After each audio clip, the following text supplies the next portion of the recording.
Well, hello. Hmm. Hello, creatives, community, and kind folks out there. Welcome to RPG with DBJ. As I try to get my automatic camera to do some zooming in, um, welcome to this World Building Wednesday. I am DBJ, and you guys make this the station for the imagination. Um, this week we are talking about evil, grimdark, noir themes in tabletop RPGs. I apologize. I'm going to point right at you if you are watching this live. And there it goes. It snapped too. All right. Sorry about that. It was bothering me. All right. We've been talking about noir, grimdark, and evil themes, and today on World Building Wednesday, of course, we're going to build a world made out of the most despicable things we can think of. And not only are we going to do that, honestly, it's because we can. Yeah, thank you, thank you there, Mr. Johnson. Um, but we're also going to, and this is a little bit of a meta thing we're going to do. We are going to introduce our evil, despicable world, and we're going to use some tools and ideas, and we're going to throw it in a grab bag and shake it on up, and and we're going to introduce to players our evil world and introduce the players that might not really want to play in this world. So normally on World Building Wednesday, like we'll take, I don't know, broccoli or dirty socks or Medusas or some whatever subject we've been talking about for Monday and Tuesday, and we talk about all week long. We build a world around it. But we do have a lot of examples, a ton of examples of despicably dark worlds. You know, I've brought up to Genesis and Dark Sun, and I mean, it honestly, it'll go on and on. Nearly every single post-apocalyptic um, world-ending event, and there's pockets of humanity still alive. Blah blah. Fill in the blanks. Pretty damn evil. Okay, I would even suggest that. Um, there are explicit and implicit evil themes in a ton of our worlds that we may or may not talk about. And we're going to bring up the explicit and implicit um, noir versus grim dark aspect of our world. Okay. Rickard's like one part corruption, two parts crime, and a half a part of oppression. Shake it on up. What the hell? The mixed drink of evil. Gotta love it. All right, voila! You have a good base for your grim dark noir cocktail. All right, so the difference we discovered that the difference, and it feels like it's slight, but it isn't. The difference between noir and grimdark is that in noir there's far more catharsis on in the sense of something good coming out of it. Okay, so despite the fact that you have torture and I don't know, child abuse and elder assault and murder in the streets and the law is nowhere to be seen and cannibalism and a bunch of other dark things in a noir setting. The hero, despite being in it, much like being in cyberpunk, right? The hero gets to even just a little bit shine a light of hope in the world. They may not be able to save everyone's life, but the hard, gritty detective that runs the cyberpunk streets with the cyber arm who doesn't give a damn, this one time decides to, save the life of a small child or gives a drug-addled, you know, connection on the street. It gives them a little bit of cash or lets them get away that one time and then they go to repay them. So in noir settings, it's always dark and then a little bit of light shine through the clouds. In grimdark, it is an unapologetic world. where the consequences of your actions begin to build up, and in many ways you become a tragic character, and the world is as dark and punishing as the actions you take that punish you back.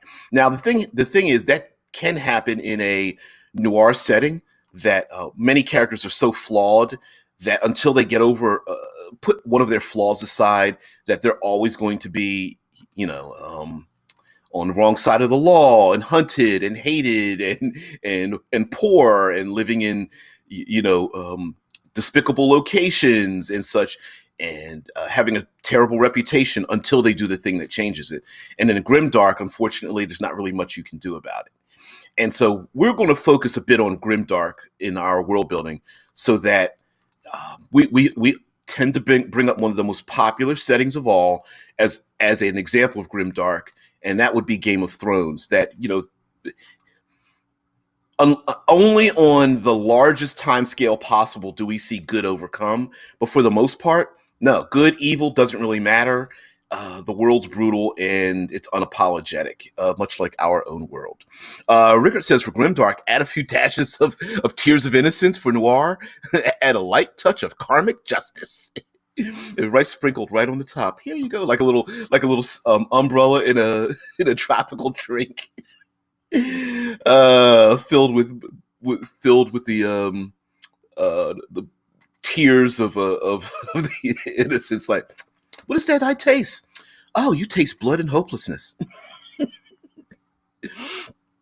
Ricker says, part one. I would also argue that the focus is different in Noir versus Grimdark.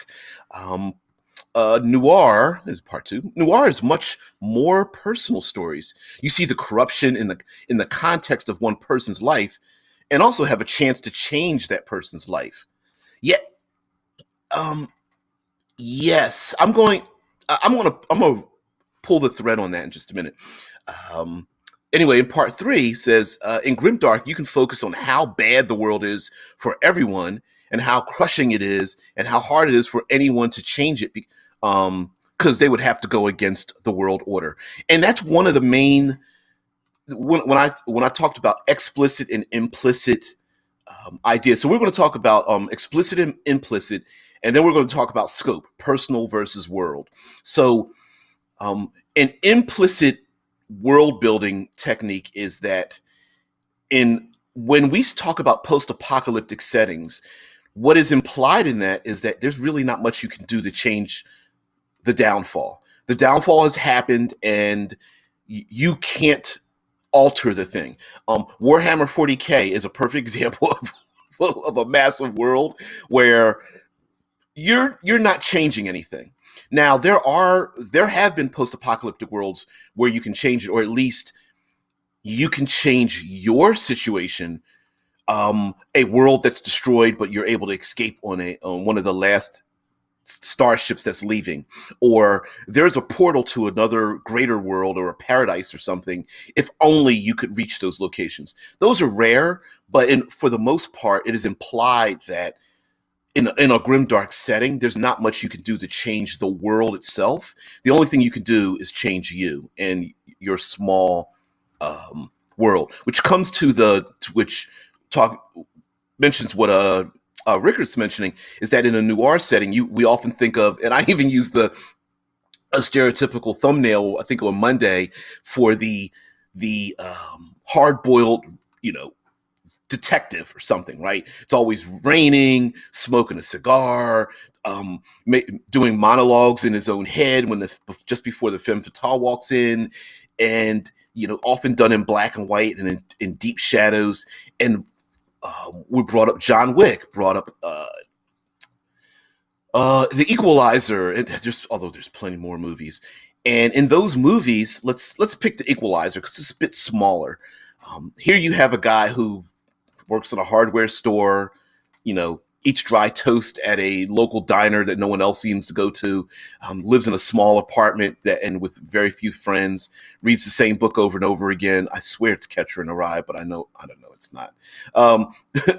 And And all of a sudden, a young girl walks into his life, and he's just like, please go away, because I don't want to be involved. I just want to be in my own corner of the world. And uh, for a noir setting, a lot of times, like, cyberpunk really fits into that, right? Where you have your characters roaming around.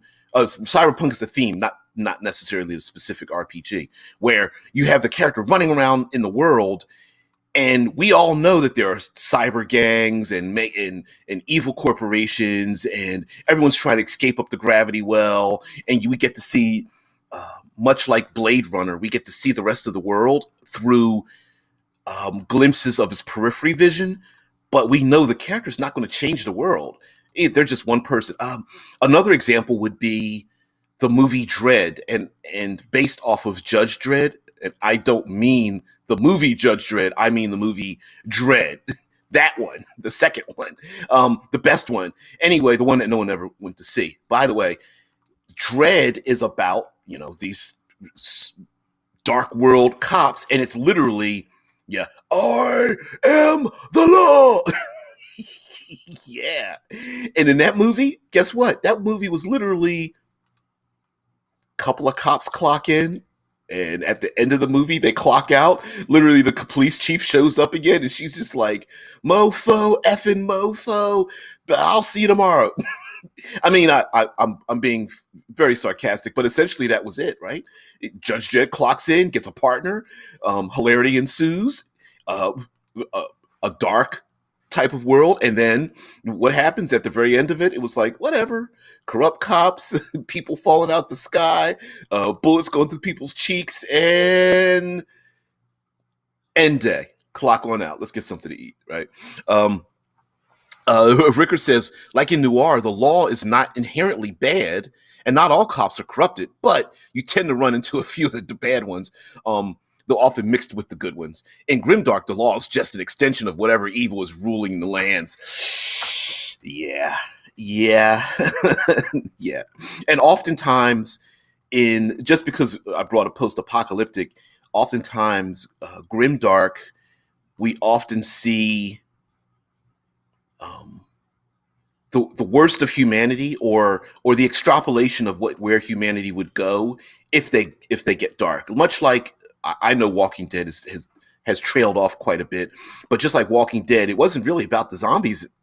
Really, it was about human beings and what happens when civilization is gone, and how uncivilized people get, or how people reconstruct civilization when they are traumatized. And that very often, much like Game of Thrones, people have recontextualized their own trauma and started doing some pretty heinous things because the world has done it to them. Rickard says cyberpunk is just noir or grimdark, depending on how dystopian you make it with high tech. Oh, hell yeah. Oh, absolutely. Yeah, cyberpunk there's not really much difference between, like, the modern noir detective that we see, the tropish detective with the long coat and it's always raining, with the cigar or cigarette hanging off his lip, and the femme fatale. Then cyberpunk is just technology layered on top of it. I absolutely agree with you. So in our setting, we are going to modulate some evil things, and one of the things that you can imply versus being explicit with it is, don't describe the evil, but just the ramifications, the aftermath of the evil. So, for an example, would be half orcs in Dungeons and Dragons. So, me having, I had a red box, and being in remembering first and second edition Dungeons and Dragons when it was brand new. There was the introduction of the half orc. You could play the half orc. It was not originally in the white books and the white box and purple and red box, but later on it was introduced. And the implication, it was implied that half orcs came from sexual assault. It wasn't explicit. They never explained where they came from. They just, oh, you're half orc, you're half a human and half an orc, and done. But they implied that, well, let's see, orcs were always evil of some sort. Eventually they changed, they were chaotic. It was law. You could be lawful, neutral, or chaotic, and then they added the 9-point Venn diagram, and in the book they were just labeled as monsters. And you're like, well, if I'm human and I can be good, and the monster manual only gives the option that they're evil, let me guess where they came from. Now, as we've gotten further into history, we realize that, oh, that's right. There are, we all have our own sexual preferences. Orcs and their kind, goblinoids being a type of sexual preference, and i.e. Something that people find attractive, and we realize, oh, wait a minute, there really is true love there. So they don't necessarily have to come from force and oppression, but it has been implied. And so I would suggest that if you want to imply something in the world without being explicit, is to describe what happens after the fact. Like, for example, a nation state made up of people who have escaped slavery, right? Yes, I'll bring up Game of Thrones. There's lots of explicit evil in that world, but it is implied that Bravos is a nation state made up of generations of escaped slaves. Well, that meant that there was slavery at some point, even if we say at this period of time we haven't seen it. Now, of course, in Game of Thrones, there's plenty of slavery around, depending on which country you go to, but the same could be said. People who have survived after the fact. Ricker says, the difference is how big the neon signs are. Yeah. But listen, in Cyberpunk, the world's still damp. There's all kinds for some reason, even if it hasn't rained, it either has rained, is raining, or will rain. But whatever happens, the ground's always puddly, and there's lots of neon reflected in everything, including mirror shades, which I believe was a short story written by either Walter John Williams or William Gibson. Mirror shades, which was a thing then.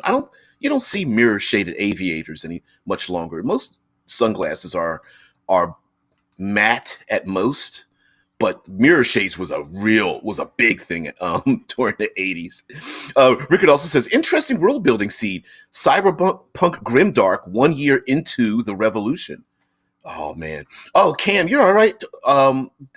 First of all, just thanks for stopping by. You guys are consistently loyal to the extreme. Glad you guys could always hang out. So yeah, man, have a great one. Now, other ways to do to imply evil as well as aftermath is to do and this very much applies to fantasy for far more than heading towards any type of technology. When you're hitting to like the 16, 17, 1800s, if you go more into our past fantasy, and that is the implications that something is evil, but no one knows what it is. So it would be, don't go into the dark forest because, right? And like, what happens to dark forest? No one ever returns. Well, okay. Sure, we assume that people are getting murdered there, but it is implied. Don't cross the Council of Seven. Well, why? Well, we hear they have a draconian law, but we don't really know what happens there. People that speak up against the government disappear.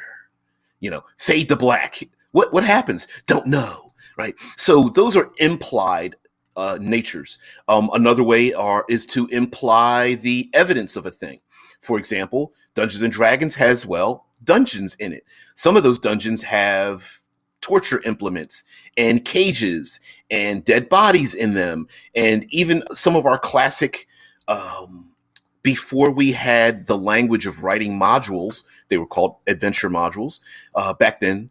And they would describe, the actual dungeon, 10-foot hallways, pit traps, all that kind of good stuff. And in some of those rooms, there would be like, what do you find in here? Roll on a random table, or behind the behind the throne is a secret door. Oh, and you also see a skeleton, draped across the thing with a spear in its chest. And so there's a lot of aftermath, like, I don't want to say aftermath. There's a lots of descripting items that describe things that happened in the past that are not currently happening, with the threat that, we might reawaken something that might do the same thing. So, seeing chains that are left there with skeletons in it, and knowing that these people might have been enslaved down in the Underdark, and we know we're going to go after Drow, well, it kind of implies that this is the kind of thing that's going to happen to you. Ricker says, or think cyberpunk, but it's set the day after the rebels pull the ending of Fight Club on the Megacorp's head office all at the same time. Yeah, you know what? We often don't play. We often don't play in, like, on the cusp of those things, which I think kind of does us a disservice for tabletop games, right? Like, when we play post-apocalypse, it's usually after the apocalypse has happened and a sizable amount of time has gone by. We don't play when the bomb goes off, right? Like you said with Fight Club, literally Fight Club ends with the beginning of a possible, noir and or grimdark setting, and we don't get to see that part. Now, of course, that's the whole point of the movie, but in the irony of it actually, it's a comedy, of extremely dark comedy. But yeah, what happens at the end? What happens when the cyberpunks are able to go up the gravity well and take down the corporations? I don't know. I suppose you could mix in a little bit of the after the bombs fall effect, as the as the megacorp start launching orbital projectiles with rail guns out of their satellites.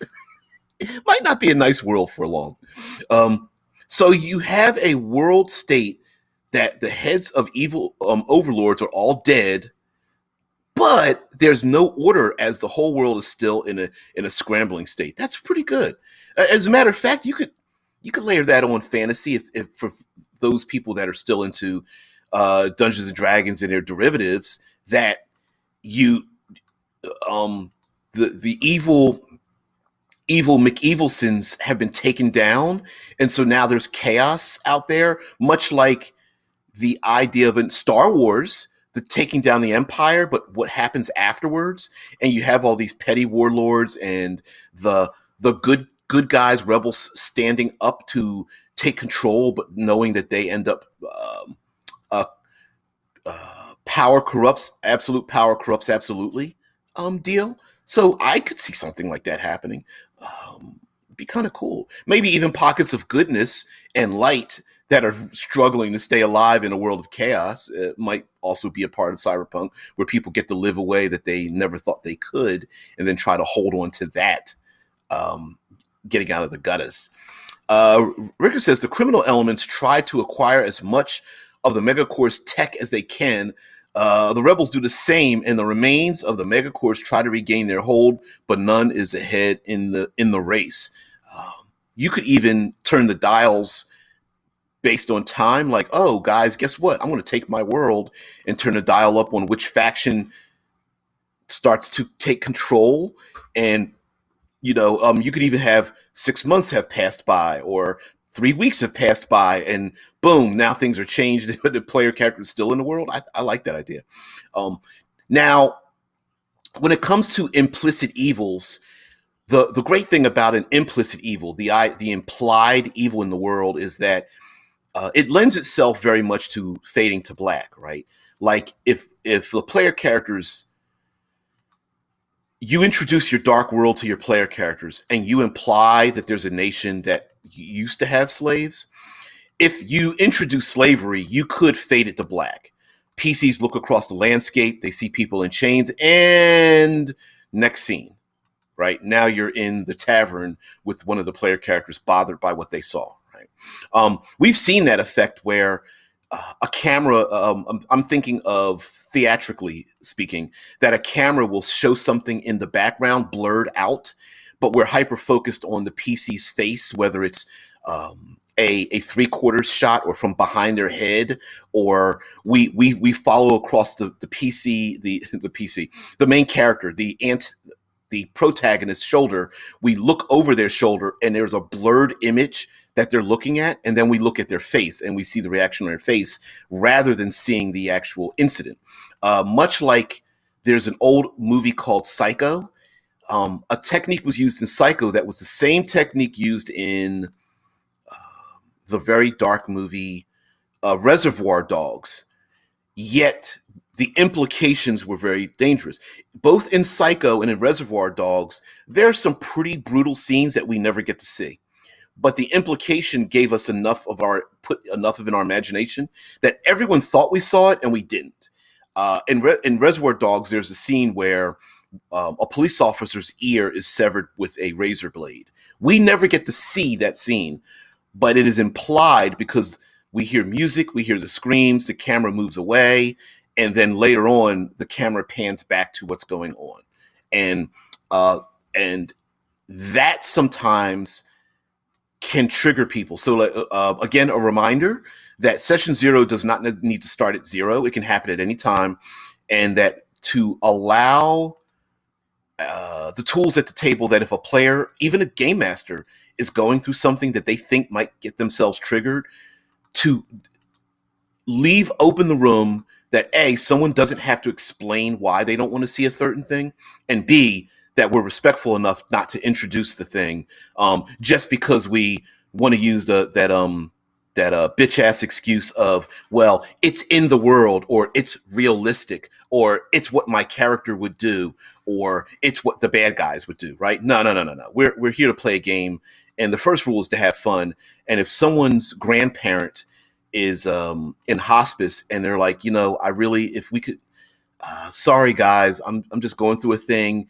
Could we not really have, elder harm in this? Or I know this world is racked with famine and disease. Could we just fade to black on this stuff? Because it's really triggering something in me.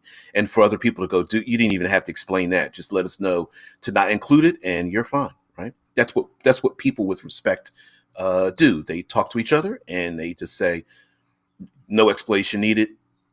Fine. Let's fade past it. Now, explicit evil. That's where we start describing stuff, right? Oh, sorry. Rickard says most of the good stuff in Lovecraft works like that as well. Something happens, but no one knew what happened for sure. Right. It's the person that comes, if you read Lovecraft, and I haven't read a lot of it, and what I have read, I kind of vaguely remember, but having listened to a lot of podcasts where they go through it, a lot of the descriptions are very vague. It's like someone describing a city that the city smells like the city smells like depression and hopelessness. Well, you can't really smell hopelessness, right? But it implies something that triggers something in our own imagination, and our imagination fills the blanks. And a lot of Lovecraftian stories are like that, where the person sees something or encounters something or is driven insane and trying to describe a thing that can't be described. And so much of the imagery from Lovecraft, involves tentacles and body horror. But even that, sometimes the descriptors can, it goes on for a whole chapter of something described, and you're just like, I don't know what that is. But it's the idea of eliciting our own fears, and then we fill in the blanks. So, like dragons of mythology, the reasons why dragons look that way is because it implies a fear we have of things out in nature. Poisonous snakes, alligators, fire, giant-sized predators, bears, tigers, wolves, flying hazards like owls and hawks and bats. And dragons kind of represent something smarter than us, something older than us, something that is invulnerable, whose skin can't be pierced. And a dragon incorporates all of our implied fears into one creature, and that's where, for the most part, where dragons come from. And add in a great sprinkling, a seasoning of creativity, and yeah, we get ourselves some dragons. At least Western style dragons. Ricker says it's a lot of third-party accounts and seeing effects rather than seeing the cause. Oh yeah, for Lovecraft, like we get to see a person driven insane. Um, Heck, in a lot of investigation stories, what happens? The investigators ask people questions and they describe things in vague manners. It was a thing that came out of darkness, undescribable. You'd have to see it to believe it, and you're like, okay, okay, no, just be specific. Now, sometimes those investigative stories where people never describe one thing are annoying as shit, right? Because you're like, people don't talk in riddles like that. Normally, they're like, yeah, he had a big mole on the side of his nose and a tattoo on his neck that said. Most people don't go, oh, it was. If they actually saw the thing, they don't go. He had a face out of horror, and his body was riddled with imagery that reinforced the dark pact he made with evil. And like, no, people don't talk like that. But we see that in some of the noir investigative things, and it's pretty annoying sometimes, I think. Um, but again, explicitly describing things, you can still fade to black in a lot of those things, right? Where when we say fade to black, that we don't describe it, we just the door closes, the camera fades away, the protagonist turns their head away, the evil act is either moving away from where we're at or we are moving away from the evil act. Like I'm riding in the back of a wagon when I see someone. It's where we see the antagonist, I don't know, smack their girlfriend across the face or a small child, and the hero literally turns the corner just when it happens, and we go, oh mofo, I'm going to open up a can of whoop ass when I see that person next, right? And so we can fade those things to black.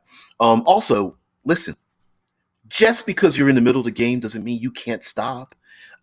We have our real world example of that happening to a luminary or past luminary, ex luminary in our RPG, tabletop RPG community, who chose not to stop during a description. If a player character is feeling uneasy, or sometimes your players and or characters that they're playing might not be into a thing, pause. Now, I've heard of the red light, yellow light, green light idea instead of just a simple X card. And that is that when let's say you're playing online, someone can type in X and that's the exact same way, or hold up a 3x5 card or something that just has an X on it to say, hey, listen, this description you're talking about all these people impaled on spikes down the road. Could we stop talking about it? Because I get it. You could stop right there. There's also the red light, yellow light, green light, which is if someone holds up a green paper or they type in green, that means not only are these descriptions cool, keep going, right? Like, yeah, I'm about this. If you're hesitant and your players are like, oh, I'm into this, like keep going, then that's it. Oh, Cam, you could take a bio break every time you like. Get yourself an energy drink. You just like the eye of the tiger. Like I'm back. I'm back into the stream. For those who don't know, this show is TriCast over on Twitch, YouTube, and our own Discord server. We hang down in the boiler room where all the cool kids are at. Rickard says it's all fun and games to try and get people to be more specific until they start telling you the thing's name is Hastar over and over and over again. Hastar, exactly. Then you're like, could you stop saying that? Oh, Mike, what's up, man? Says I tend to go over dark themes in a session 0. Also, good to see you safe after last night. I made it, and it's still not over. Not quite ish. I've got my favorite riot outfit, just in case, both pro and against, all suited up. I had it tailored and everything. I semi-joke. Yeah. Also, let's explicitly, we know how to describe evil things, and mind you, if you're going to make a dark, very dark, grim world, a good idea is, and this is kind of strange for me to say, sprinkle the darkness around. Like, you don't necessarily have to have every nation state in your world, say, be involved in slavery, or all the people, all the soldiers in every world, all engage in torture, public torture and executions. You don't have to do that. Spread it around. A city of thieves could be evil, even though the criminal element might be very attached to a code of conduct, right? Like, hey, if you can't hold on to your stuff, you deserve to be pickpocketed or robbed.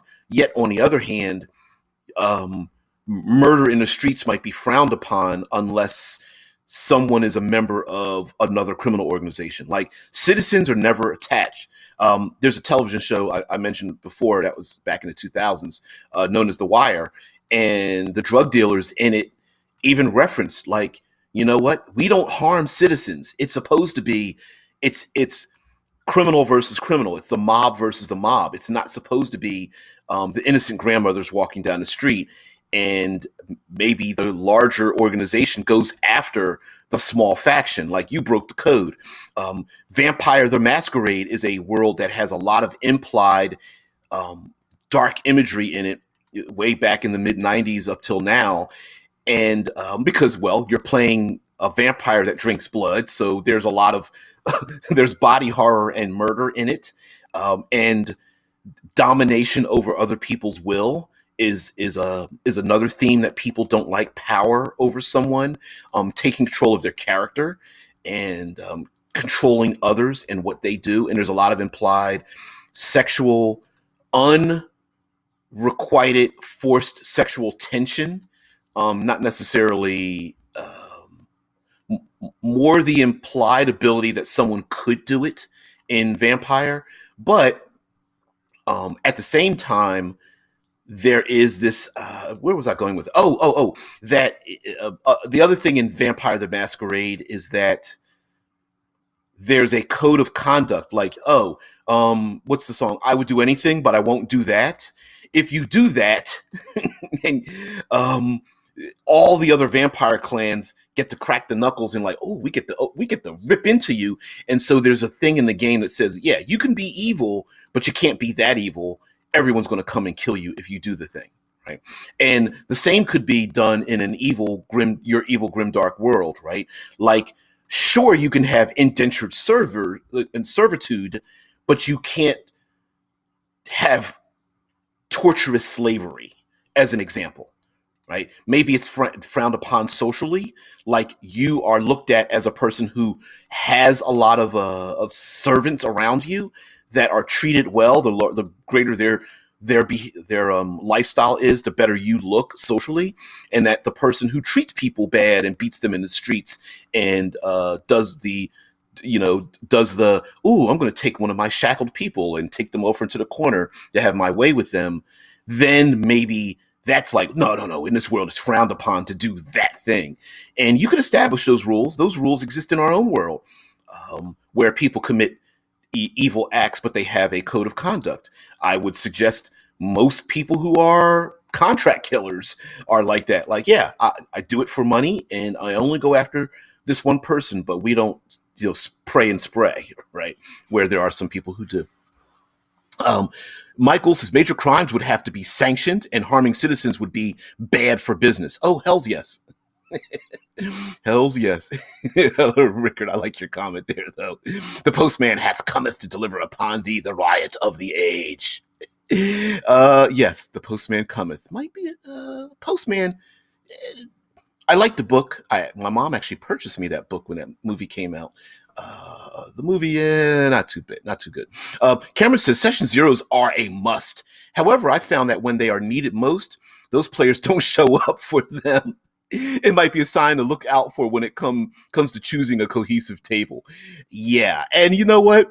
The other thing is, why do we always put the blame on the DM? Like, the DM has to have a session zero. No, listen, it's hey players, I'm not the problem here. Hey, that one person that loves to describe all that dark stuff, yeah, I'm looking at you. Stop it, right? If you're going to agree to this game, we've got 10-year-olds in it. Yet watch the language, watch the descriptions. It's that kind of thing, right? Players are just as responsible for ramping up the darkness too. It's a prototypical. My character used to be an ex-farmer, and my character was an ex-merchant. Oh, my character an ex-cook, and then all of a sudden, the minute they find a goblin scout, let's torture him and find out where the rest of the goblins are. And you're just like, really? Like, where'd you learn torture from? Did you just pick that up while tending bar or something before you became a first level adventurer? Lots of player characters instantly go psychopathic or sociopathic when it comes to role playing games. And it's like, okay, guys, yeah, there's other options. You don't have to start breaking the fingers or heating up the dagger and jamming it into the orc's eye to find out where the scouts are. You could just make I don't know, investigation check and look for evidence. Anyway, Mike Gould says sometimes it's wise to do the fade to black on scenes where disturbing themes might cause emotional trauma to players. And Cameron says, true, fading to black can say more than any adjectives you can think of. Oftentimes we fill in the blank. Yep, that's why I talked about Psycho and Reservoir Dogs. Sometimes hearing the thing or implying that the thing is happening is pretty terrible. And heck, even John Wick, we never really got to see. We never saw what happened to the puppy. Didn't matter.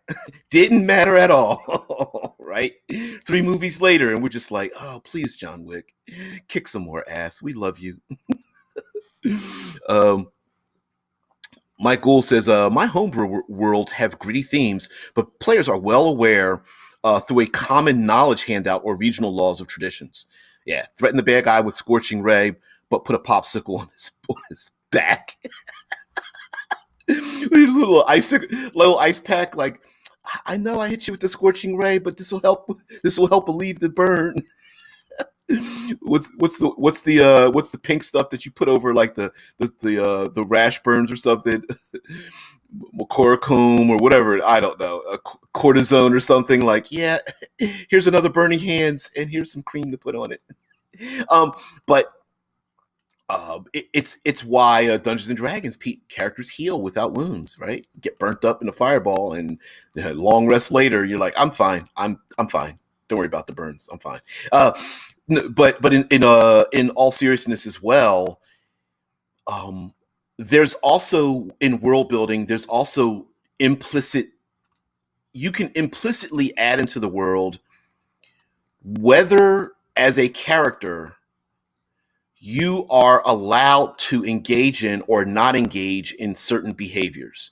So an example would be if your Grimdark world is nothing but people making bad choices and that there are no consequences to performing these evil, heinous acts. Like, for example, imagine Planescape, but none of the upper planes existed, right? You only have the Abyss. You only have the 9 Hells. Sure, in those places, there are no consequences for engaging in evil, but there are adversaries to it. And so if you don't create adversaries to at least some of the things in your world, you are implying that the player characters are supposed to act in a certain way. So going back to Cyberpunk, it is implied in Cyberpunk that while everyone is down in the gutter and they're in the dark streets and they are sniping at each other and backstabbing each other, it's implied that everyone wants a better world, right? Everyone wants to, in some small way, do one last score to get rich enough to escape or to see just a little bit more light in their world without having to watch their back. It's implied that, yeah, not only will I be engaging in evil things, but those evil things will be heaped upon me. And I think too many times players think that, oh, I get to be the one engaging in the evil acts, but no one else gets to turn the tables on me. And that's not what Grimdark is about. Actually, it's not even what Noir is about. It's about that the minute you're in the world, there's a good chance that by your actions or inaction, that you're going to get punished for it. You're going to be accused of murder. People are going to not like you because you didn't engage or save the young person. They're not going to want to be your friend because you're flaying the flesh off of goblins randomly. That you're going to suffer from trauma for being evil and whatnot.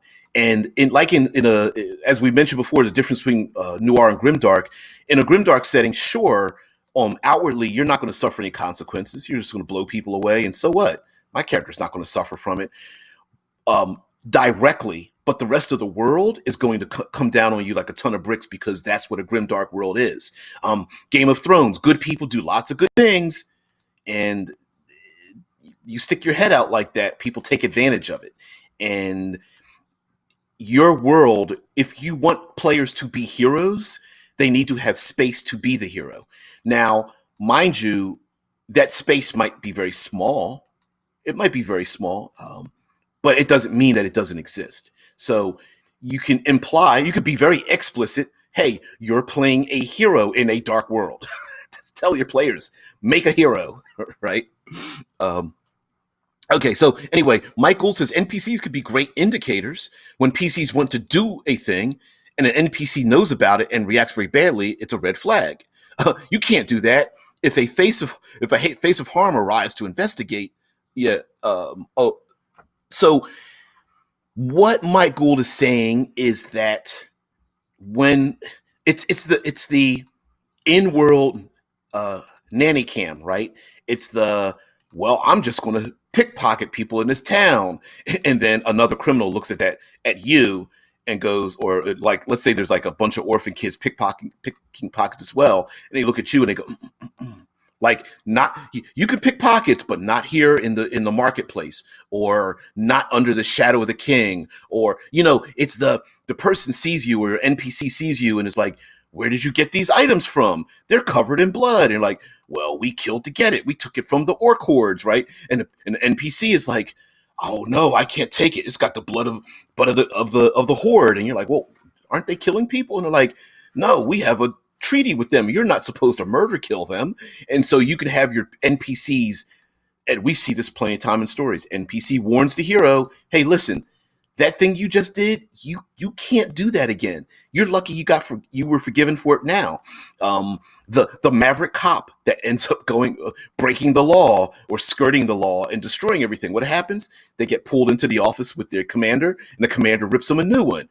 You're just firing your gun. Give me your badge, right? That's an NPC telling you, yeah, do this again, and you're probably going to get arrested. Hero does it anyway. But that leads to the story, right? Mike Gould says, talking about if the face of harm arrives to investigate, all will suffer. But he says Cyberpunk and Shadowrun can go really dark. I know our games did. It became a tradition of this is my line and no further, relating to your statement, I won't do that. Yeah, and also we often today we have embrace the idea that you can enjoy a story where evil succeeds and still enjoy that story. And much of the time when someone crosses that line, we want to know, well, why did you cross that line? And the movie Joker is a perfect example of this. And Thanos in the Infinity War saga is an example. Like, yeah, we know they're evil. Why did they cross that line?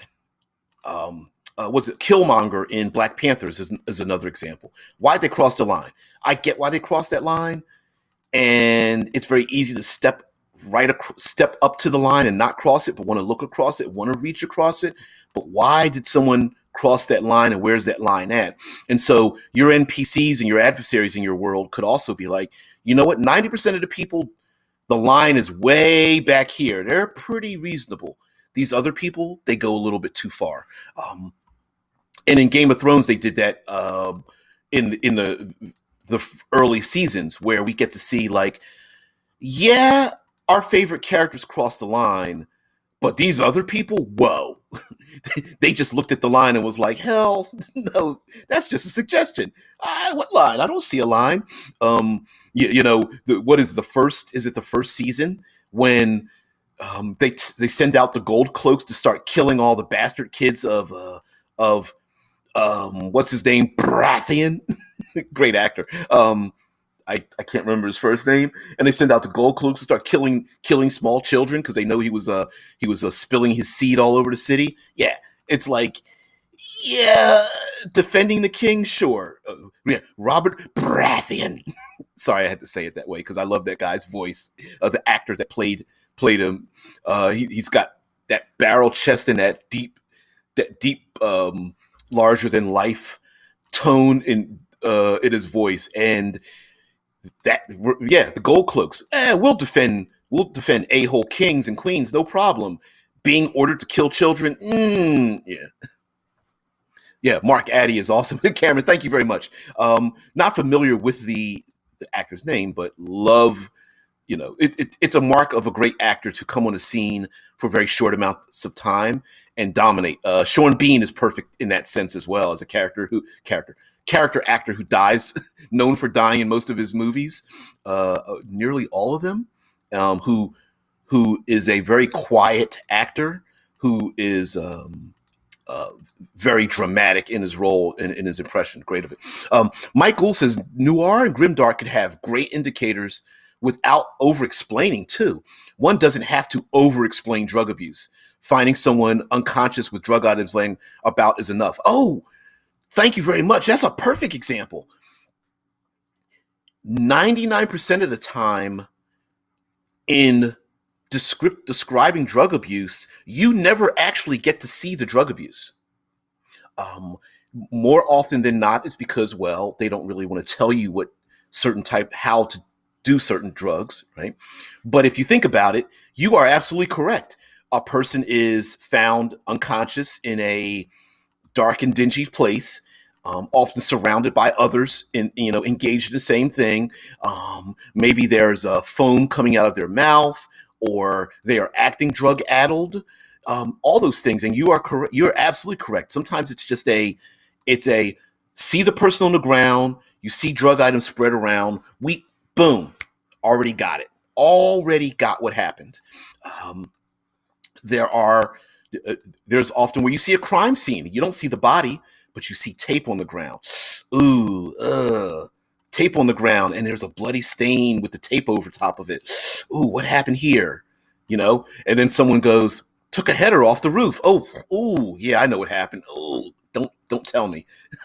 I don't have to see it.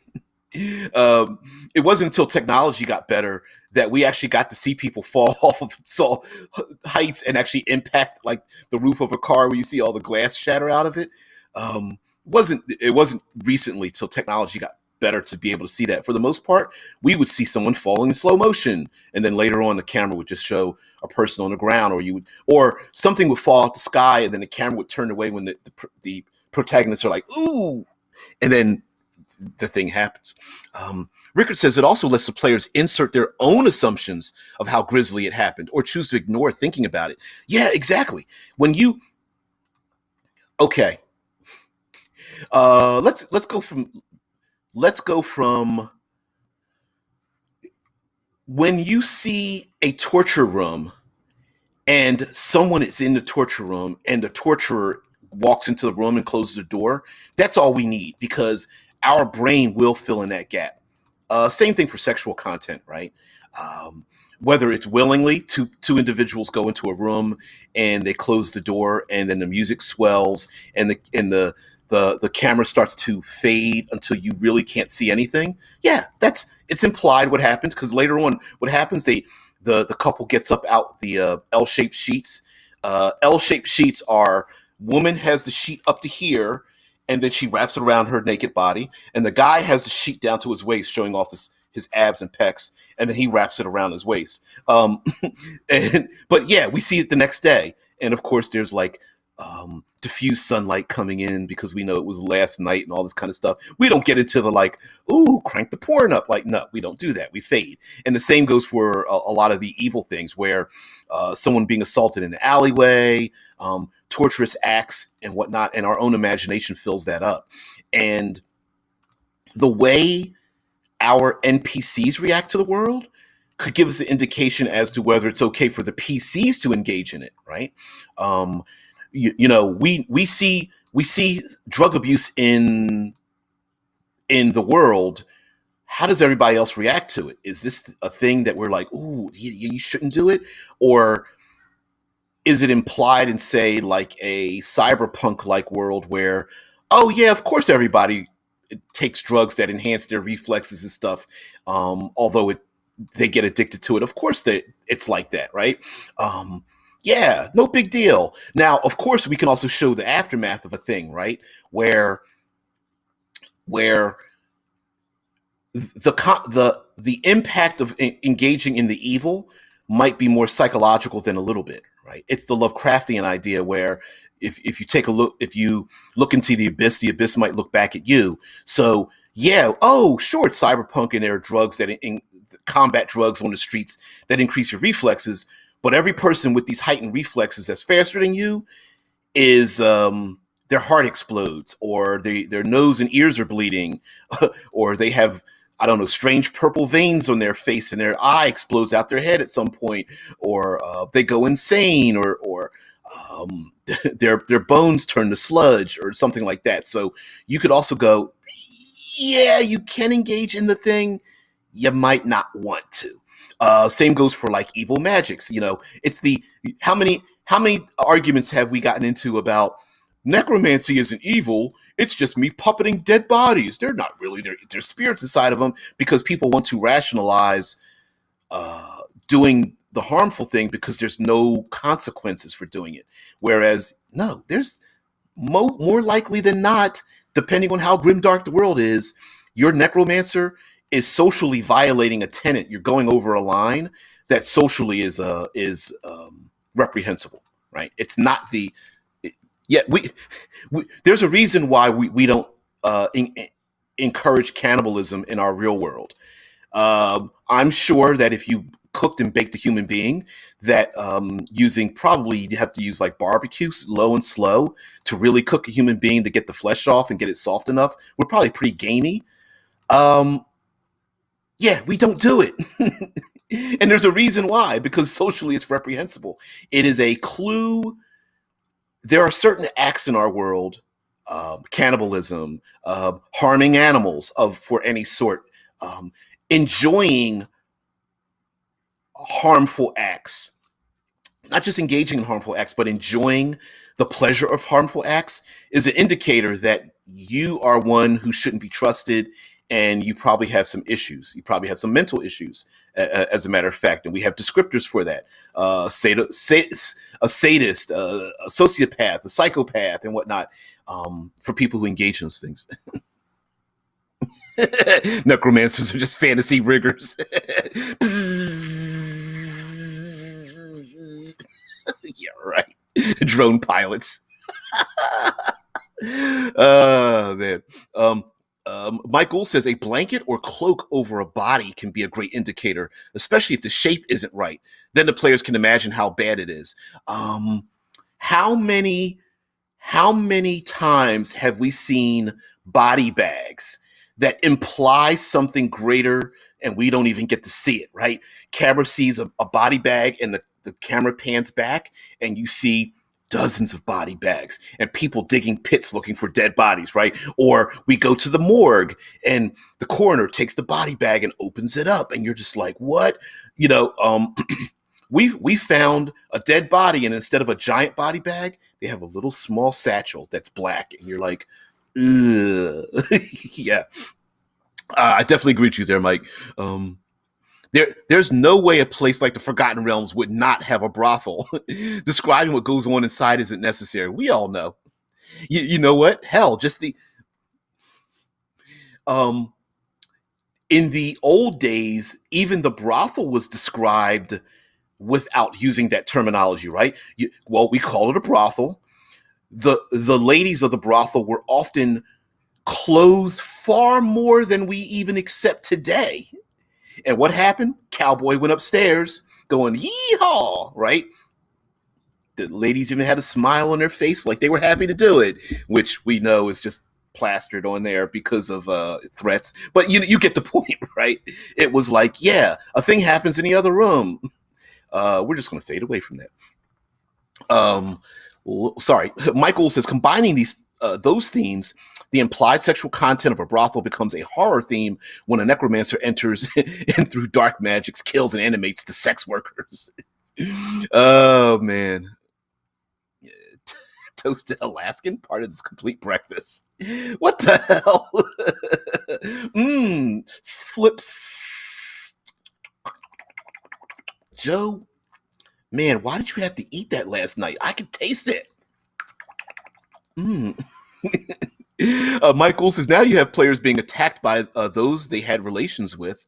Talking about people who they once engaged in those relations, and now they are undead coming after you. They know everything about you. Heck, what is it? The succubus and incubus is a great example of a Dungeons and Dragons creature. The hag is another one. There are creatures and monsters that imply that they do a thing to a person, transforming them. Heck, even the transformative nature of the abyss and the nine hells are an example of something that's implied. Like, we don't really have rules for it. Just let it be known that if your soul goes there, it's probably going to be rendered and tortured for a while till it becomes the thing that we need, right? Oh man. Mike Gould says on the body bag theme, if you know there's only one victim and they carry out multiple bags. Ooh, yeah, yeah. She didn't answer the phone. Where was she? I tried to send a messenger. They didn't come back.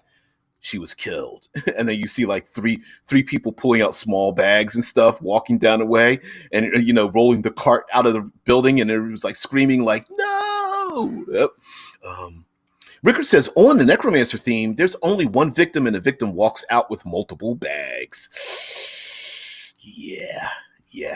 So, one last thing before we get out of here. Scope. So we did talk about the noir personal story, right? Personal horrors are your friends, family, loved ones, cohorts, co-workers being assaulted. That often hurts far more in our favorite stories than random NPC suffers damage, right? Like in our war-torn stories, sure, there's lots of soldiers on both sides getting killed in the background, but when Joe or Suzanne, or Ahmed or Nien or something gets capped in the head with a bullet, and we've got to follow their story. We got to know who they were and what their relationship is, and they're funny, they tell jokes, or they make the best meal with the limited amount of resources around them, or we got to see them perform a good act, and we know that they are a good soul, and then they die. We feel more impact when we're closer to them. There is a movie trope called kick the dog, save the cat. And that is where we are very quickly introduced to how good or how bad someone is based on the actions and reactions to dealing with innocent things. And animals are considered innocents. They are what they are. They have an innocence with them. And so when a bad guy, to show how evil someone is, you have them treat an innocent terribly. Small child, a small animal, an individual who has proven that they are good at heart. Most of the times, for you treat those people bad. A very quick way to show that someone is good is either they engage in the act of a job that is always good: nursing, doctor, healthcare, feeding the homeless, being a veterinarian.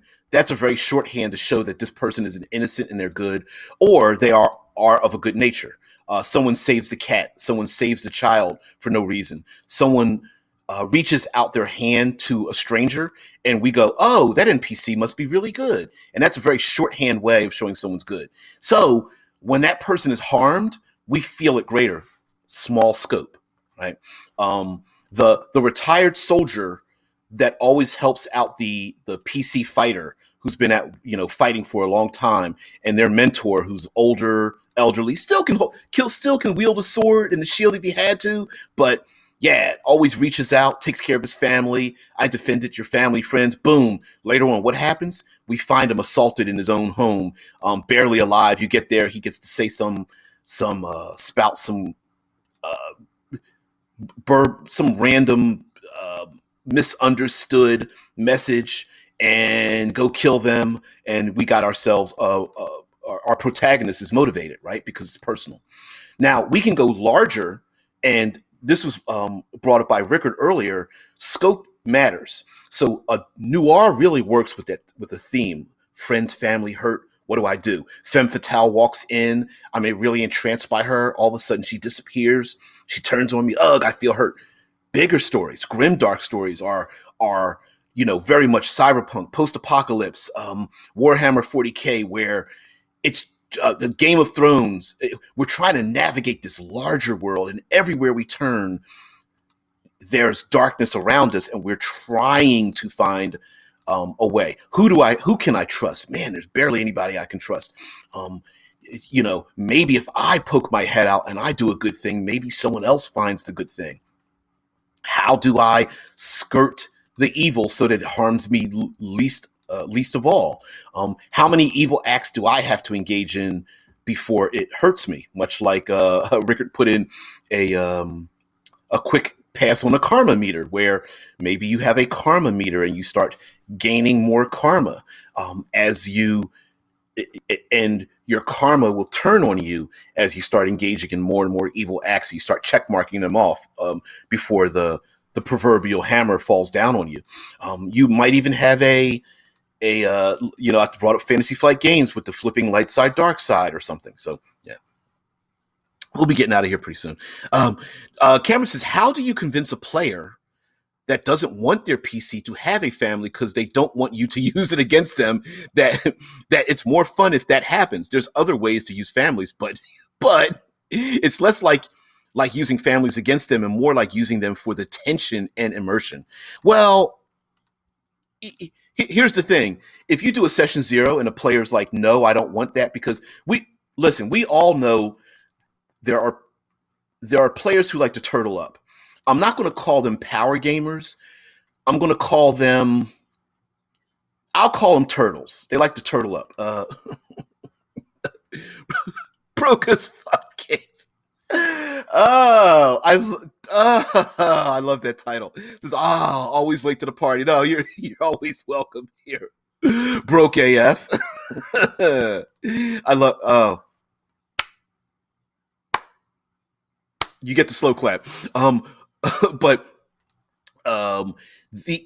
if you have a player that does that, you're already heading down the wrong path if they're not willing to accept it in your session 0, right? Like, turtling is a symptom of power gaming, right? Or no, I'm sorry, power gaming is a symptom of turtling, meaning that it's the player who plays Call of Cthulhu who tries to be armed with every heavy automatic weapon possible, right?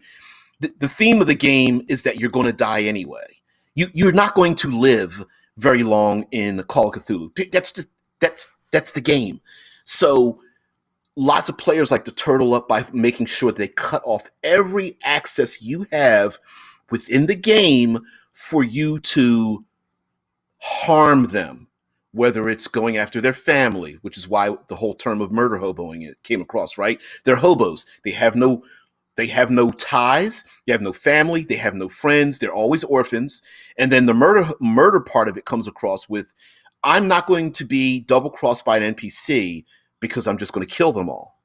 And it's a turtling effect. Now, if you get someone who's like that, if they don't agree in session 0, they're not going to agree on session 1 or 2 or 3, right? That's just not going to happen. That person needs to come to terms with, well, why am I turtling up all the time? Right?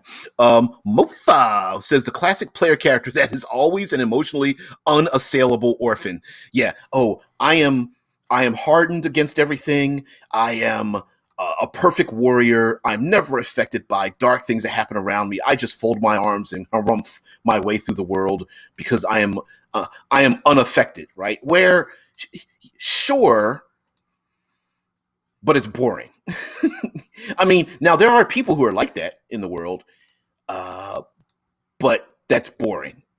And also, the people who play those characters often don't want to they don't want to play the consequences of being a person like that.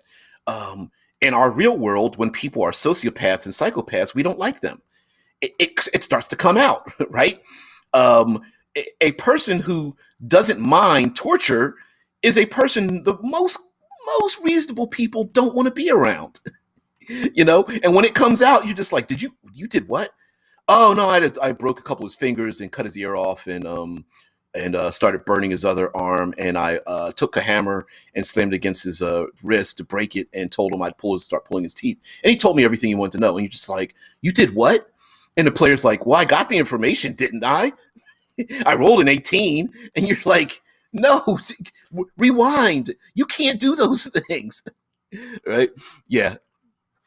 Cameron says they're not power gamers for turtling, but power gamers are the ones who do it from my experience. Yeah, yeah, yeah, yeah, yeah, yeah. Now they could have had trauma. They could have been harmed by some other unreasonable DM out there who, when a player chooses to make themselves vulnerable, a DM takes advantage of it, and that's the opposite side of that horror circle of horror, right? It's the player who's like, "Oh, I'm going to do the dramatically appropriate thing, but statistically um, disadvantageous thing, right?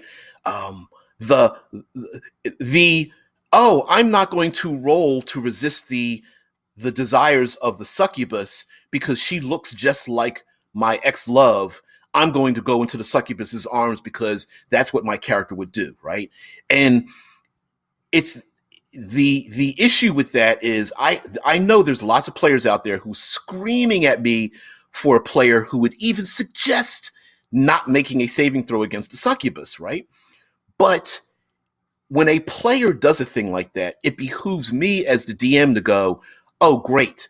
They are engaging in my world. I'm going to engage with them. Maybe the succubus doesn't immediately kill them. Maybe the succubus actually starts to feel a little bit from them, right? Or doesn't kill them immediately, wants to keep them around as a charmed sexual slave. That was weird. Probably because I went past an hour. Anyway, so okay, so we're getting to the end here. Rickard says it's always fun in games to be an emotionally unassailable orphan until you get an NPC in the mix that they like. Oh yeah. Also, as a DM, play the player, not the character. It's the player that is emotionally invested in a game, not necessarily the character. That's a good point. That's a very good point. That you you can often play a character who feels completely different than the player, even though the player is completely invested in what the character is going to do. So what I mean by that is my character is emotionally cut off, but the player might be like, I'm not. Oh, that's I wish I hadn't seen that or heard that or thought about that. Could we not go down that deep path, right? And so, horror games are much like that. Maybe the investigators in Call of Cthulhu aren't scared, but the players are. And so, yeah, you want to elicit, you can't elicit fear from a character, but you can elicit fear from a player. Right? And the same, and it goes the other way too. Like maybe the players, maybe it's beer and pretzels. You guys are just having fun, joking across the table, but at the same time, everyone is accepting the fact that their characters are doing a thing. Like you could just be meta and go, you know what? This isn't. I really shouldn't be doing this, and I know my character's probably going to get killed, but I'm just going to embrace the succubus because that's what my character would probably do. She looks just like you know what I mean? You can have those conversations, and as a DM, you can even say, "Wow, oh, what? You're not even going to roll to resist it? All right, well, okay." all right, this is rule of cool time. Like we could put the dice down. Let's engage in this. Let's let this happen, right? Why not? You know, Ricker says a horror game with a hard I'm afraid of nothing, but the players still don't want the characters to split up, and the characters being the one that gets to go down into the dark cellar to check it out. Yeah, yeah. So, listen, we need to be honest with ourselves and each other when it comes to evil, grim, dark, noir type themes. More so honest with ourselves than a little bit, right?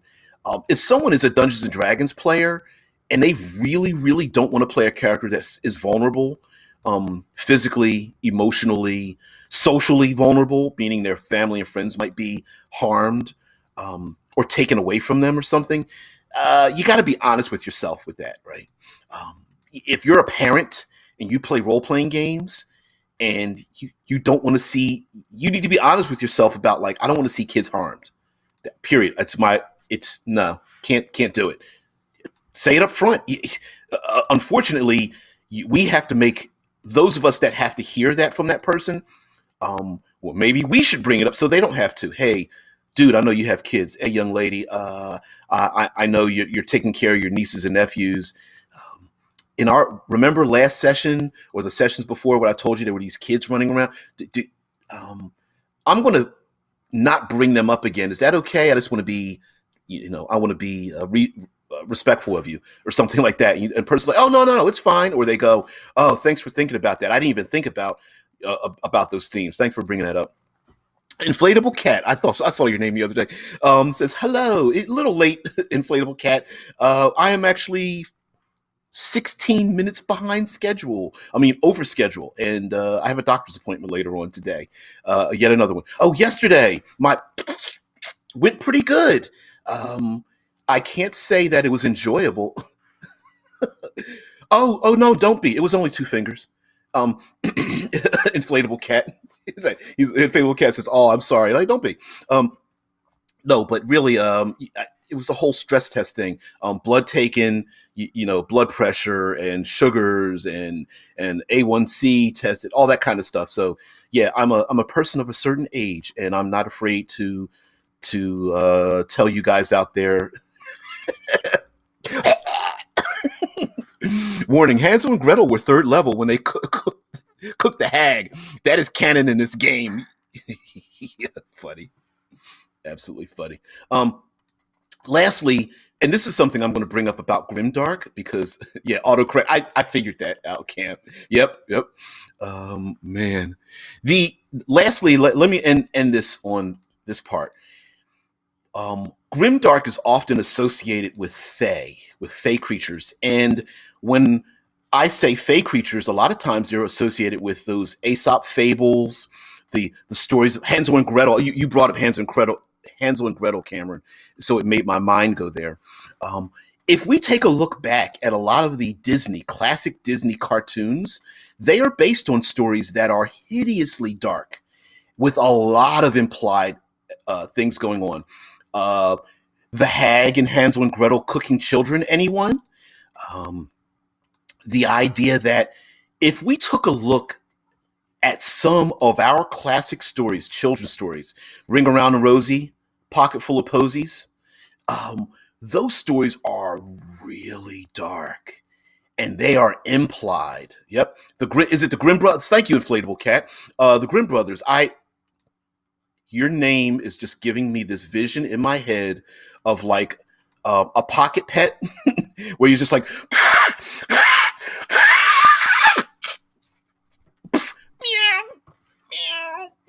just I don't sorry. It just makes me think about that. Sorry, there, dude. I'm not making fun of you, but the name's just so cool. Please don't change it on my part, and don't think I'm making fun of you. I'm embracing it. I love it. Sorry. Oh my God. Rickard Johansson says plot twist. The hag did a swap, and it turns out they actually cooked her hat instead of the hag itself. Oh, you're so funny making fun of the script change. Inflatable Cat's like, oh, that's fine. And many find it the same way. Yeah. Because I was just like, Inflatable Cat. Wow. rip open package, balloon. I'm not gonna do it again. But you get the point. Anyway, guys, thank you so much. There's lots of Grimdark things we can pull on. I think sometimes we are we are now in a situation where extremes are happening in our world and even in our gaming community. People are making fun of, like, everyone's woke, or the social justice warriors and stuff, which I find ironically funny, because the opposite of being woke would be asleep. And that's like a weird thing to be proud of, as well as, like, it's weird how people can twist good things, like, oh, you must be one of those intellectuals, and you're like, yeah, because I don't want to be stupid. So anyway, oh, um, yeah, being a social justice warrior, isn't that like being a paladin? Although I understand people can be annoying with their preachiness. I can't stand preachiness. But in our current context in the tabletop gaming community, there's a desire for people to want to put filters and kid gloves on adult themes. And I am a proponent of dealing with adult themes in tabletop games, as long as we're mature and we are reasonable and we allow the opportunity to leave our empathy on the table and understand that, hey, we're like this week where we're talking about putting on the brakes, fading the black, maybe having discussions, keeping the idea of having a discussion open the entire time of the game, not just when we feel like it. Also, the idea of not having to have a discussion at all. When someone does the X card, raise their hand, says, please don't, we go, all right, you don't even have to explain. Being reasonable enough that we are the first ones to elicit our reasonable mannerism, rather than waiting for the victim to have to say something first. Punching someone in the face and waiting for them to say stop is not right. You could not hit them first, or tell somebody else that that's wrong, just because the victim doesn't say no. So yeah, it's weird. Maybe next week we'll talk about I know everyone's talking about the $10 million lawsuit, Dragonlance lawsuit. It's more intricate than people, I think, are giving it credit for, and I think they're layering their own emotional baggage on top of legal thing. It's the lawful neutral and lawful evilness of it. Yeah. So Rickard says, don't remove the adult themes from tabletop RPGs. Remove them from games where it's not appropriate. Thank you. Some games it's perfectly appropriate. Sorry, Watsy, but Dark Sun is pretty damn dark, and it's very difficult to filter out all the bad things in it. Like I brought up before, half orcs, anyone? But we can imply it. It's fine. And some games deserve it. And some games actually helps people deal with their own issues. Vampire the Masquerade, anyone? It belongs in some of these games, So not all games are for everyone, and that's okay. Hell's yes. And now, mind you, sometimes we might get into a game and go, yeah, that's not for me. It's all right. And understand who's playing the game. We now are seeing a plethora of games, role-playing games built for kids.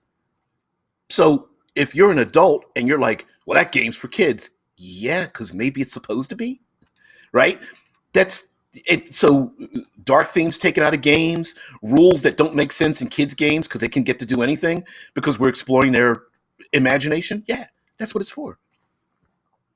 Wow. Now, Rickard does make a point. Just make sure you label it clearly. Do not make a bait and switch. Ooh, shit.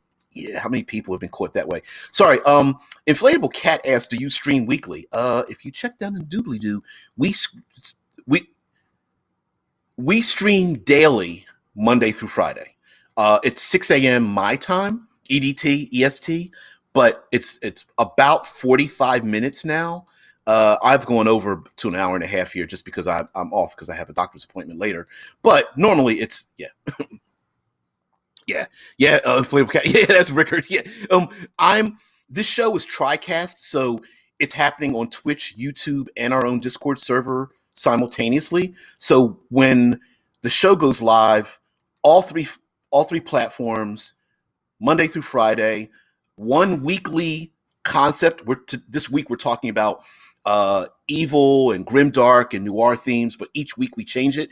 Usually it's because somebody said something, or it came up in a Facebook group, or some type of television show, or something came up in a tabletop RPG community. So that's what the show is about. And then each day we switch it up. Monster Monday, Trope Tuesday, World Building Wednesday today.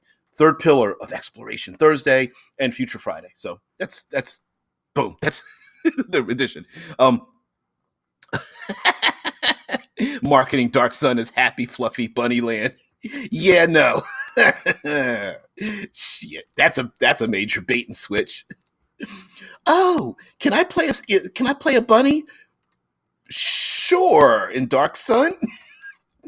All right. Your character is born and immediately skinned and eaten.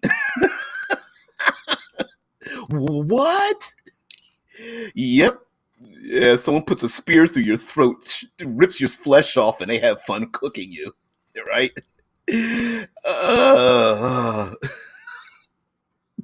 Yeah, where bunnies die for casting cute spells.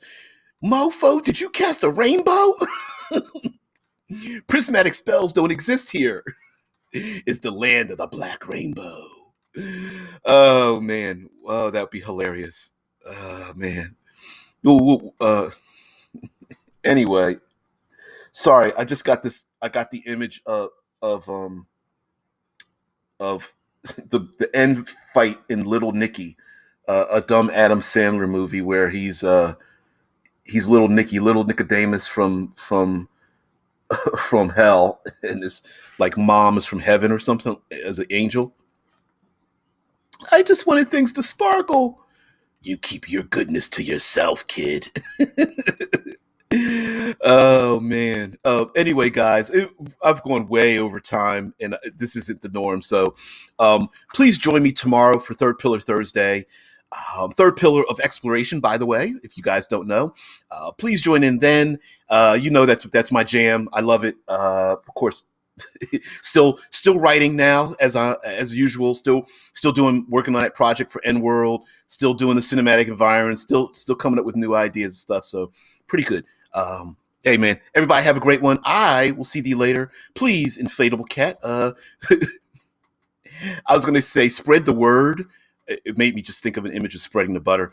Please spread the word of this channel. Please, guys, like, share, subscribe. Let your friends know. Let people you know on the bus or driving in the car just put your head out the window and scream at them and go, subscribe to RPG with DBJ. You have no context for what I'm saying. Please do that. Guys, have a great one. I'll see thee later. Bye.